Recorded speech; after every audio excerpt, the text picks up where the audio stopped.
நமஸ்காரம். உங்கள் அன்பிற்கும் அபிமானத்திற்கும் ஒரு வித்யாபுத்திர பிஆர் ராஜா குளத்தூர் பேச ஸ்ரீமாத்திர மகன். இதனுடைய 1243வது வீடியோ. இந்த வீடியோவில் நான் பார்க்க போகிறேன் லலிதா திருசதியினுடைய பாஷ்யம். இன்னைக்கு டே 6 நினைக்கிறேன். 160 வரைக்கும் பார்த்துருக்கோம். ஆல்ரெடி 161 பார்க்க போகிறோம். அதிமதுர சுவாபகஸ்தாம் அபரிமித ஆமோதபான சௌபாகியாம் அருணாம் அதிசய கருணாம் அபிநவ குலசுந்தரி மந்தே. 161. ஹகாராத்திய பஞ்சசி மந்திரத்தின் 9வது அக்ஷரமான ஹகாரத்தின் பொருளாக விளங்குபவள். ஹகாரம் என்பது ஆகாச பீஜம், படைத்த பொருள். அத்தனையும் ஆகாசத்திலேயே நிலை பெற்றிருக்கின்றன. பரபிரம்மத்தின் உடல் போன்று விளங்கும் ஆகாச ரூபணியாக அம்பாள் இருக்கிறாள். அகாராத்தியராக அர்த்தம். 162. ஹம்சசக்தி, ஹம்சகதி, அன்னநடை போன்றவள். இதை தவிர வேறு பொருள்களும் உள்ளன. பரமஹம்சர் என்று சொல்லப்படும் சன்னியாசிகள் அடைவதற்கு பொருளாய் விளங்குபவள். ஹம்ச மந்திரம் நாம் விடும் மூச்சை குறிக்கிறது. மூச்சு பிராணசக்தியினால் இயங்குகிறது. அந்த பிராணசக்தியை இயக்குபவள் அம்பாள். சரணமென்று அடையப்படுபவள். ஜீவாத்மாக்களின் கடைசியின் நிலையான மோட்சகதியாய் இருப்பவள். 163. ஹாடகாபரணோஜ்வலா, தங்கத்தினாலான ஆபரணங்கள் அணிந்து பிரகாசிப்பவள். தங்கத்தினாலான திருமாங்கல்யம் மற்றும் ஆபரணங்கள் அணியும் சுவாசினிகள் கூட்டத்தில் ஆபரணமாய் பிரகாசிப்பவள் அம்பாள் என்று பொருள் சொல்லலாம். 164. ஹாரகாரி குசோபோகா, பரமேஸ்வரனுடைய மனதை மயக்கும் சரமண்டலங்களை கொண்டவள். முத்து மாலைகளால் அலங்கரிக்கப்பட்ட சரமண்டலங்களை உடையவள் என்று கொள்ளலாம். 165. ஹாகினி, ஜனனம் மரணம் என்று மாறி மாறி வரும் சம்சார சக்கரத்தை நிறுத்துபவள், முக்தியை தருபவள். ஆக்ஞா சக்கரத்தில் விளங்கும் தேவிக்கு ஹாகினி என்று பெயர். அந்த தேவி வடிவத்தில் விளங்குகிறாள் அம்பாள் என்று பொருள் கொள்ளலாம். ஹாகினி ரூபதாரணி என்று லலிதா சகஸ்ரநாமம் சொல்கிறது. ஹல்யவர்ஜிதா, கள்ளங்கபடமற்றவள். ஹல்யம் என்றால் விளைப்பொருட்களின் அவசியம் இல்லாதவள் என்று அம்பாள் சொல்லலாம். நாம் அம்பாளிடம் நீங்காத நிஜபக்தியை கொண்டு வேண்டும் என்று ஒரு பலனை உசித்து சௌந்தர்யகிரியை பாராயணம் செய்தாலே போதும். பாக்கி பலன்கள் எல்லாம் அதற்குள் வந்துவிடும். அவளே தருவாள். அப்படி அவள் தராவிட்டாலும் கவலைப்பட தோன்றாது. பக்தி நிஜமாக ஏற்பட்டு விட்டால் எந்த பலனையும் எதிர்பார்க்க தோன்றாது பரமாச்சாரியர் சொல்றாரு. 167. ஹரித் சமாராத்தியா, அஷ்டதிக் பாலர்களால் நன்கு பூஜிக்கப்படுபவள். ஹரித் என்றால் திசைகளின் நாயகர்கள், திக்பாலகர்கள். 168. ஹடாத்கார ஹதாசுரா, இமைப்பொழுதில் தன் பராக்கிரமத்தால் அசுரர்களை அழிப்பவள். ஹர்ஷப்பிரதா, ஆனந்தத்தை தருபவள். இந்த அம்மா அன்புமயமான அன்பமற்றை மகாசக்தி. சர்வலோகங்களையும் படைத்து அடக்கின்ற ராஜராஜேஸ்வரியாகவும் இருக்கிறவள். சகசநாமத்தில் கூட ஸ்ரீமாதா என்ற உடனே அடுத்தாப்போலும் ஸ்ரீ மகாராணி சிம்மாசனேஸ்வரி என்று வருகிறது. அவர்கள் அதிகார தோரணையெல்லாம் சொல்லும் பெயர்களே தான் வருகின்றன அப்படின்னு காஞ்சி பெரியவர் சொல்றார். 170. ஹவிர்போக்திரி, யஜ்யங்களில் தரப்படும் ஆகுதிகளை புஷிப்பவள். ஸ்வாகா என்ற அம்பாளை லலிதா சகஸ்ரநாமம் போற்றுகிறது. அங்க ஸ்வகாரத்தை சொல்லி ஆகுதி செய்யப்பட்ட பொருட்களை அந்தந்த தேவதா ரூபமாக அம்பாளை சுவீகரிக்கிறாள். மேலும் ஆகுதி செய்யப்பட்ட அபிஷங்களை ரட்சிக்கவள் என்று பொருள் எடுத்துக்கொள்ளலாம். 171. ஹார்த்த சந்த மசாபாக, நெஞ்சில் உள்ள இருளை அகற்றுபவள். நம் ஹிருதயம் என் குகையில் இறைவன் என்று வீற்றிருப்பதாக உபனிஷத் சொல்கிறது.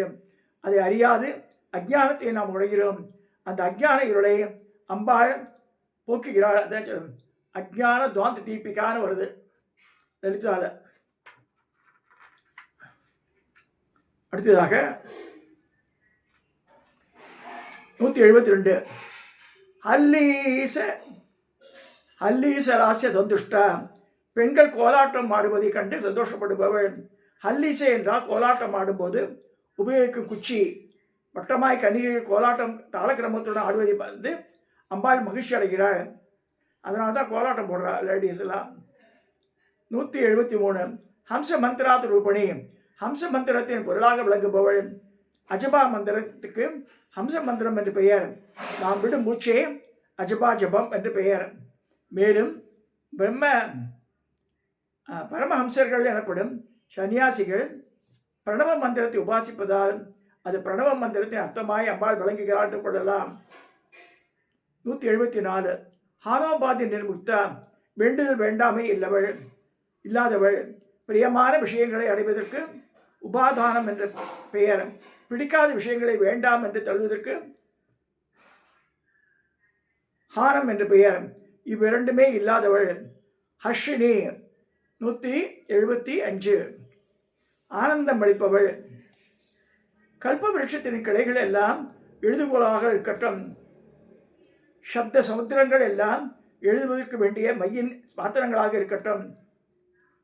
விசாலமான பூமியை எழுதப்படும் ஓலையாக இருக்கட்டும். எழுதுவதற்கு வேண்டிய நேரம் பிரம்மாவின் ஆயுளுக்கும் மேலேயே இருக்கட்டும். 14 லோகங்களில் உள்ள அத்தனை பெயரும் ஒவ்வொருத்தரும் கோடிக்கணக்கான கைகளை பற்றி எழுதட்டும். அவர்கள் ஒவ்வொருவருக்கும் பிரகஸ்பதிக்கு சமமாக எழுதட்டும். இப்படியெல்லாம் பண்ணினாலும் கூட அம்பாளுடைய பாதார விந்தரத்தின் ஒரு விரலில் அழகில் 1000 ஒரு வகை கூட வர்ணிக்க முடியாது. ஹயக்கிரிவர் சொல்ற ரகசியம் இருக்கிறது. 176 ஹரிசோதரி. மகாவிஷ்ணுவின் தங்கை. கிருஷ்ணருடன் பிறந்தவள்.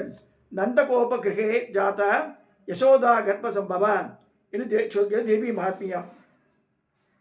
177 ஆகா குகு மூசப்யா. ஆகா குகு என்பவர் இரு கந்தர்வர்கள். அவர்களால் புகழ பாடப்பட்டவள். ஹானி விருத்தி பரிச்சிதா. 178 தேய்வதோ வளர்வதோ இல்லாதவள். மாறுபாடு எதுவும் இல்லாமல் என்றும் ஒரே நிலையில் இருப்பவள் அம்பாள். பாமரரும் வருணாசிரம தர்மங்களை விட்ட பாபிகளும் அசத்துக்களும் கூட சுலபமாக நற்கதி அடைய ஒரு அரிய வழி சொல்கிறேன். பராசக்தியான அம்பாளை பூஜிப்பதே இந்த உத்தமமான வழி. ஹயக்ரீவர் அகஸ்தியர் சொல்றார். தெரிஞ்சோ தெரியாமலும் விதிகளை அனுசரிக்காமல் இருந்தாலும் எப்படி பூஜை பண்ணினாலும் மனம் சந்தோஷப்பட்டு இம்மை மறுமை புக்தி முக்தி எல்லாவற்றுக்கும் எல்லோருக்கும் கொடுக்கிற அம்பாள் ஊத்தி தான். 179 ஹயங்கி பீன ஹிருதயா. வெண்ணை போல் உருகும் நெஞ்சு உடையவள். சதார்த்த சிந்தா என்ற சண்டி எப்போதும் கருணையால் நனைந்திருக்கும் உள்ளம் கொண்டவள் சொல்கிறது. காதலாகி கசிந்து கண்ணீர் மல்கி பக்தனின் நெஞ்சில் உரைபவள் அம்பாள். 180 ஹரிகோபால் மனாம் சுகா. இந்திரகோபம் என்னும் பூச்சியை போன்ற சிவந்த வஸ்திரம் அணிபவள். இந்திரகோபம் என்பது ஒரு மிகவான மென்மினி பூச்சி. மென்மையான சரீரமும் சிவந்த நிறமும் கொண்டது. திருவாதிரை மகம் இந்த 2 நட்சத்திரங்களில் மழை பெய்தால் அப்பொழுது இந்த பூச்சி தோன்றும். ஒல்கு செம்பட்டு உடையாள் என்ற அபிராம் எந்தாதியும் சாத்துவன கோசி கமம் என்று நக்கையாக பரணி சொல்கிறது.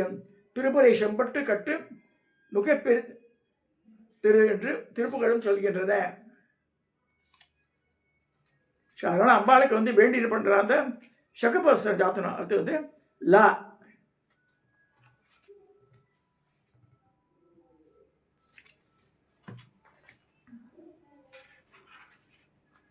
நூற்றி 81 லக்காராத்தியா. பஞ்சசிதி மந்திரத்தின் 10வது அக்ஷரமாக லக்கார வடிவமாக உள்ளவள். லம் என்பது இந்திரனுடைய பீஜாட்சரம். அந்த பீஜாட்சரத்தின் பொருளாகவும் அம்பாள் வழங்குகிறாள். மேலும் லம் என்றால் மறைவது என்றும் பொருள் உண்டு. மாயை எங்கு மறைகிறதோ அங்கே விளங்குபவள் அம்பாள். 182 லதா பூஜ்யா. பதிபிரதைகளால் பூஜிக்கப்படுபவள். சோமாங்கல்யம் என்று நினைத்திருக்க அருந்ததி முதலிய பதிபிரதைகளால் மிகவும் வினயத்துடன் பூஜிக்கப்படுபவள் அம்பாள். லதா என்றால் கொடி. எனவே கொடி வடிவமாக பூஜிக்கத்தக்கவள். வனதுர்க்கை பராசக்தியின் அம்சமே ஆகும். அந்த வனதுர்கா தேவிக்கு கொடிகள் பூக்கள் விலை கொண்டே பூஜை செய்யப்படும். இந்த தேவியின் வடிவிலிருந்து அம்பாள் இந்த பூஜைகளை ஏற்றுக்கொள்கிறாள். 183 லயதித் பவேஸ்வரி. உலகில் அழிவு, காப்பு, பிறப்பு மூன்றுக்கும் நாயகியாக இருப்பவள். பிரம்மாண்டங்களை தோன்றியும் இருந்தும் பின் அழிவுமாக அனாதி காலமாய் எப்படியே நடந்து கொண்டு இருக்கிறது. இந்த செயலுக்கு மூல காரணம் அம்பாள் தான். 184. லாஸ்ய தர்சன் துஷ்டா. ஸ்திரீகள் நடனமாடுவதை கண்டு தரிசிப்பவள். ஊர்வசி, மேனகே, ரம்பை, துலோத்தமா முதலிய தேவலோக கன்னிகைகள் ஆடும் நாட்டியத்தை பார்த்து அம்பாள் மகிழ்ச்சி கொள்கிறாள்.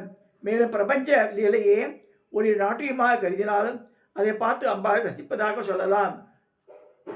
185. லாபாலாப வர்ஜித. இல்லாத ஒன்றை அடைவது என்பதும் அதை அடையாமல் போவதும் என்பதுமாக இரண்டு அனுபவமும் இல்லாதவள். எல்லாமே தானாய் இருக்கும் வசுவாய் பராசக்தி அடைய வேண்டும் என்று ஒன்றுமில்லை என்று எடுத்துக்கொள்ளலாம். 186. லங்கேதரஞ்யா. வேறொருவர் கட்டளைக்கு உட்படாதவள். ஷர்வாலங்க சாசனா என்று அம்பாளே லலிதா சாசனாமும் போற்றுகிறது. மீதி அத்தனை பேரும் அடங்கி போக வேண்டிய கட்டளைகளை உடையவளே அம்பாள். அம்பாள் யார் கட்டளைக்கு அடிப்படைய தேவையில்லை. 187. லாவண்யசாலினி. ஒப்பு உயர்வற்ற அளவுள்ளவள். மகா லாவண்ய சேவதிக்கு என்ற அம்பாளை லலிதா சகநாமம் போற்றுகிறது. அழகு களஞ்சிய அம்பாள். அழகுக்கு ஒருவரும் ஒவ்வாத வள்ளி என்று போற்றுகிறார் அபிராமி பட்டர். லகுசிக்கிதா. வேண்டியதை எளிதில் அறிவொள்பவள். தன்னை வேண்டும் என்ற கோரிக்கைகளை மற்றவர்களின் கோரிக்கைகளை நிறைவேற்றுபவள். எளிதாக ஏற்பவள் அம்பாள். ஷிப்பர் பிரசாதினி என்ற அம்பாளை லலிதா சகநாமம் போற்றுகிறது. வேண்டியதை உடனே செய்பவள் அம்பாள். இதுதான் அபிராமி பட்ட சொல்றார்.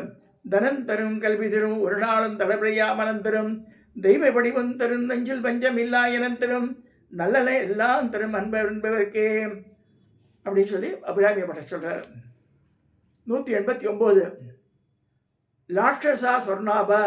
சிவந்த அரக்கு போன்ற மேனி உடையவள். நிஜாருண பிரபாபூரம் மஜ்ஜத் பிரம்மாண்ட மண்டல என்ற அம்பாளை லலிதா சாசனமும் போற்றுகிறது. அம்பாள் பண்ணக்கூடிய ரொம்ப வசதியான விஷயம் கருணை காட்டுவது தான். நாம் பண்ணக்கூடிய ரொம்ப வசதியான விஷயம் சரணாகதி பண்ணுவது தான். நம்மால் ஒன்றும் பண்ண முடியாது என்று கிடப்பது தான் நாம் பண்ணக்கூடிய சிகரமான காரியம். பண்ணி பார்த்தால் அந்த நிறைவே பதில் சொல்லும் காஞ்சி பிரிவு சொல்றார். லக்ஷ்மணா கிரக பூஜிதா. லக்ஷ்மணன் அண்ணாக ராமனால் பூஜிக்கப்பட்டவள். லக்ஷ்மணா கிரஜ பூஜிதா. இஷ்வாகுலத்தில் ஸ்ரீராமரே அம்பாளை பூஜித்தபடியால் அவர் சகோதரர்கள் மற்றும் பின்னால் அந்த குலத்தில் வந்த ராஜாக்கள் எல்லோரும் அம்பாளை பூஜித்தவர்கள் என்றாகிறது. லப்யேதர. உபாசனை 191. உபாசனை மற்றும் கர்மானுஷ்டானம், வேதமோதுதல், மகா யஜ்யங்கள், ஆராய்ச்சி போன்ற செயல்களில் அடையக்கூடிய பயனை காட்டிலும் வேறானவள். செயல்களால் ஆத்மாவை அடைய முடியாது. ஆத்மாவை அடைய ஆத்மாவை வேண்டிக் கொள்ள வேண்டும். இப்படியும் சொல்லலாம். நம்மிடம் இல்லாத ஒரு பொருளை பெறவே நம் காரியங்கள் செய்து அந்த பொருளை அடைகிறோம்.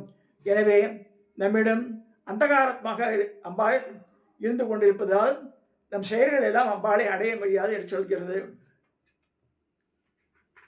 192. லப்த புத்தி சுலபா. பக்தியினாலே எளிதில் அடையக்கூடியவள். பக்தி வஷ்யா பக்தி கம்யா என்ற அம்பாளை லலிதா சாசனம் போற்றுகிறது. லாங்கலாயுதா. 193. லாங்கல்யம் என்றால் கலப்பை. கலப்பையை ஆயுதமாக கொண்டவள். கலப்பையால் பூமியை உழுது அதை பக்குவப்படுத்தினால் தாவரங்கள் நன்று விளையும். நமது வனமான பூமியை பக்குவப்படுத்தும் கலப்பையாக கொண்டவள் அம்பாள். 194. லக்ன சாமரஹஸ்த ஸ்ரீ சாரதா பரிவீச்சிதா. சாரதா தேவியான சரஸ்வதியும் லட்சுமியும் கைகளில் சாமரத்தை ஏசிக்கொண்டு வீசப்படுபவள். சசமர மாபாணி சவ்ய ஜக்ஷ சேவிதா என்று லலிதா சகஸ்ரநாமம் போற்றுகிறது. எனவே அம்பாளை அண்டவருக்கு லட்சுமி, சரஸ்வதி ஆகிய கல்வியின் செல்வமும் கிடைக்கும் என்று சொல்கிறது. 195. லஜ்ஜா சமாராத்யா. லோக வியாபாரங்களை கண்டு கூசியிருப்பவர்களால் நன்கு ஆராதிக்கப்படுபவள். பிற புருஷர்களுடன் பேசாதிருக்கும் பதிவிரதர்களால் பூஜிக்கப்படுபவள். மேலும் நாணம் முதலிய இயல்புகள் எங்கு பிறக்குமோ அந்த மனம் என்னும் அந்த காரணத்தினால் நன்கு பூஜிக்கப்படுவள் என்று சொல்லலாம். லம்பட 196. லம் என்றால் பிருத்திவி பீஜம், அதாவது உலகை குறிக்கிறது. படம் என்றால் திரை. ஜகத்தை மறைப்பது மாயை. இந்த மாயை அம்பாள் வசத்தில் உள்ளது. பரத்தை மறக்கும் பார் முதற் பூதம் என்று திருமூலர் சொல்கிறார். பாரும் புனலும் கனலும் வெங்காலும் படா விசும்பும் ஊரும் முருகு ஒளி ஊரு ஒலி ஒன்றுபடச் சேரும் தலைவி என்று அம்பாளை பொருளிய அபிராமேந்தாதி. 197. குலேஸ்வரி. குலம் என்றால் ஜகம், உலகம். லகுலம் என்றால் இந்த உலகம் லயமாகும் பொருள். பிரம்மாண்டங்கள் எதை அடைத்து அத்துடன் ஒன்றாகிறது அந்த வசுவே அம்பாள்.